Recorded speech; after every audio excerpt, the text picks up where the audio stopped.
Snow fell softly over the little mountain town, blanketing every rooftop, every road, every silent tree in white. But inside a small, dimly lit tailor's shop called Thread of Grace, warmth flickered like a heartbeat against the cold. The hum of a sewing machine echoed through the silence, and behind it sat a young woman named Elara. Her eyes were tired, her hands roughened by work, yet there was something gentle, almost radiant, about her face, a kind of quiet strength born from pain and love intertwined. Just outside, the wind whispered through the lonely street, the same street where, 3 years earlier, she had found 2 tiny bundles wrapped in faded pink blankets, crying softly in the snow. That night, she had made a choice that changed her life forever. If you believe that love can bloom even in the coldest hearts, that compassion can rewrite destiny, then please like, comment, share, and subscribe to our channel. Let's spread the ripple of love together. Elara had been only 20 at the time, a seamstress barely surviving, stitching dresses for women who often looked at her with pity or disdain. She had no family, no fortune, only a tiny rented attic above her shop and a dream to one day open a dress studio of her own. But the night she found those twin babies outside her door, blue-lipped and shivering, abandoned by someone she could only imagine was desperate, she didn't hesitate.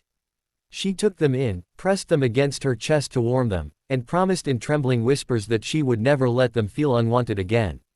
The next morning, the town was filled with rumors: who had left the babies? Where had they come from? Some urged Elara to take them to the orphanage, others mocked her for thinking she could raise them alone. But she didn't listen. She named them Lila and Lucy, and though her days became longer and her nights sleepless, she found a happiness she never thought she'd know. As the years passed, the 3 of them became inseparable, a little family stitched together by fate. Elara would sew while the twins played by her feet, their laughter mingling with the rhythmic hum of her machine. She'd tell them bedtime stories about stars and fairies, about mothers who loved beyond measure. Each winter, when snow returned, she remembered the night she found them and thanked heaven that she had opened the door. But life for Elara was far from easy. Bills piled up, rent increased, and sometimes food was scarce. There were nights when she went hungry so her girls could eat. Once, when Lucy fell ill, Elara walked miles through the storm to buy medicine, her shoes soaked and her fingers numb. Yet, no matter how hard things got, she never gave up. The shop, the girls, and her faith in kindness kept her alive. One day, when the twins were 5, a letter arrived.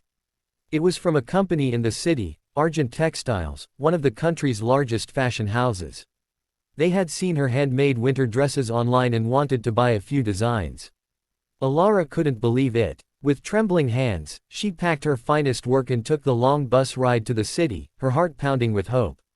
The meeting, however, didn't go as she dreamed. The executives smiled politely, but in the end, they told her they weren't interested in handmade designs, they wanted scalable, mass-produced styles. One man even laughed, saying, "You're talented, but dreams don't pay bills. Leave the big leagues to those who can afford it." Elara returned home that night crushed, holding her sample dresses like broken wings. The twins ran to her, their pink coats glowing in the lamplight, and hugged her knees. In that moment, she realized, her success wasn't in the city's glass towers. It was in the little hearts she was raising. Still, fate had other plans. 3 winters later, the small town awoke to a commotion. A sleek black Mercedes rolled into the snow-covered street, its headlights cutting through the mist. From it stepped a tall man in a dark overcoat, handsome, stern, and cold as the winter air.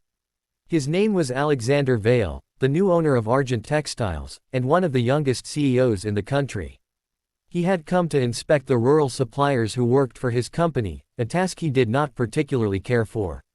But when his car broke down near the edge of town, he walked into the first open door he saw. The sign above it read, "Thread of Grace." Inside, warmth hit him like a memory he couldn't place. He saw a young woman bent over a sewing machine, 2 little girls in pink dresses giggling beside her. Something about the scene made him pause. It was ordinary, yet profoundly human. Elara looked up, startled, as the man entered. He was tall, perfectly dressed, but his eyes held a deep sadness beneath their sharpness.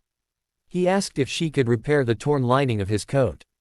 She agreed, though his expensive fabric made her nervous. As she worked, the twins curiously studied him. When one of them, Lucy, tugged at his sleeve and said, "You smell like snow in the city." Something in his chest twisted. That night, he couldn't sleep. There was something hauntingly familiar about those children, their eyes, their smiles. He tried to brush it off, but the image of the little seamstress and her twins lingered in his mind like a ghost from a forgotten life. Days turned into weeks. Alexander found excuses to visit the shop again, a button missing, a hem to be fixed. He learned that Elara was widowed, though in truth, she had never been married, and that she had found the girls abandoned years ago. The story unsettled him deeply. One snowy afternoon, he stood watching them from the street, Elara laughing as she helped the twins build a crooked snowman. He realized something unthinkable: those little girls looked exactly like his late wife. Years earlier, before his rise to wealth, Alexander had been married to a woman named Claire, a gentle, troubled soul who had struggled after childbirth. He had gone abroad for work, and when he returned, both his wife and twin daughters had vanished. The police searched, but she was never found.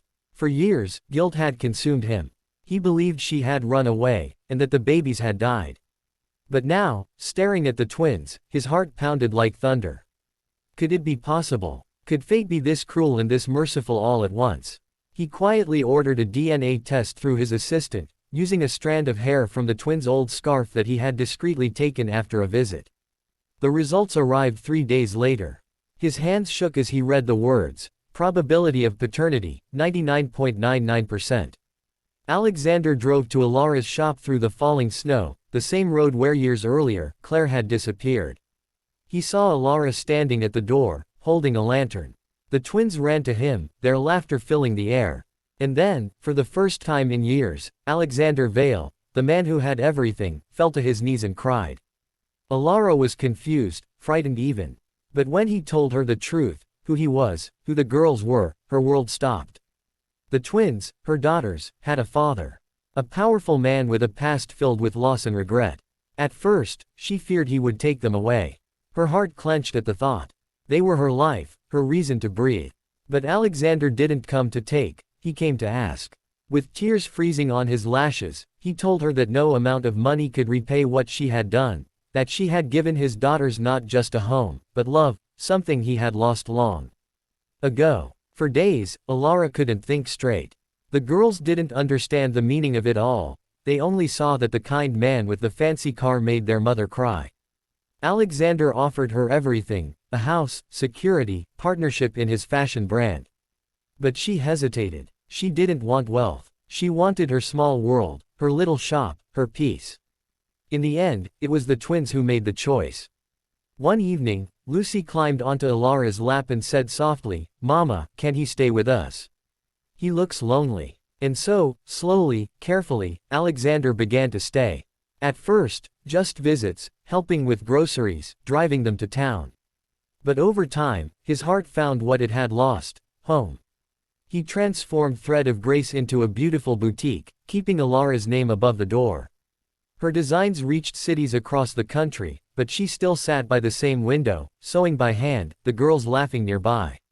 Every winter, when snow began to fall, Alexander would tell them the story of how he once lost everything, only to find his heart again in a tiny shop at the end of a quiet road. And though the past still hurt, the loss of Claire, the years of emptiness, he knew now that life's miracles often come wrapped in pain. Because love, when pure, doesn't ask who belongs to whom.